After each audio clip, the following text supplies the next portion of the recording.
As we wait for final numbers to reveal who won the presidency, election anxiety has never been higher, and people have never been more politically divided, at least in our lifetime. So 7 News is doing something unusual. We are re-airing a special report we ran almost 2 years ago that seems to contain a message that's never been more important than now. So here's DK Wright with Healing the Divide. History of our country.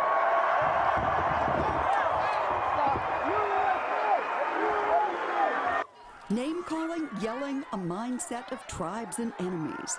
You know, I've seen high school kids get in trouble for name-calling, and one of them particularly said to me, politicians call names all the time and they don't get in trouble. We tend to demonize the other person or the other people in that party. The current political climate is making us sick.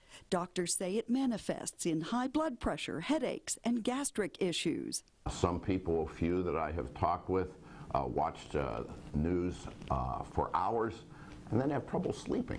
You know, this is taking a toll on people's physical and mental health. Co-workers, friends, and family members have turned against each other. You know, we need to take a look at that.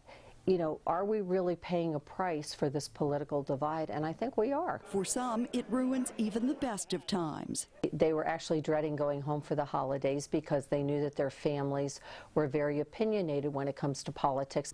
And it's become barbaric, frankly. And I think about how does this impact young children who are witnessing some of this? This elementary school counselor sees it every day. And you can basically hear the words of their parents coming out, and it's a lot of negativity. So she teaches conflict resolution. Stay calm, don't yell or scream. Perhaps we can all benefit from that. Dr. John McFadden says even boxing has rules. And if we can have rules in something as vicious as boxing, we ought to be able to evolve some kind of rules in our public discourse. Administrator, please remove.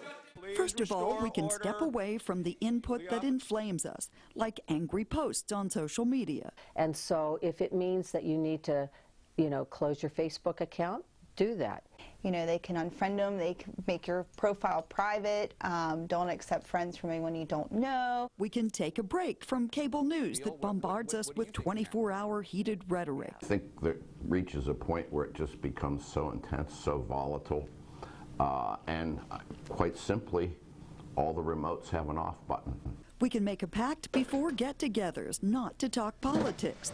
We can plan ahead, shift the focus, and we can listen, then talk. We can disagree on issues without hate. There can be healthy disagreement. There can be respectful disagreement. And that's what makes us human, right? I mean, to be able to respect one another.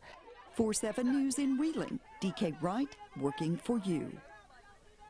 Now, you probably noticed no one was wearing a mask in that video. That's because it was shot nearly 2 years ago, before COVID-19.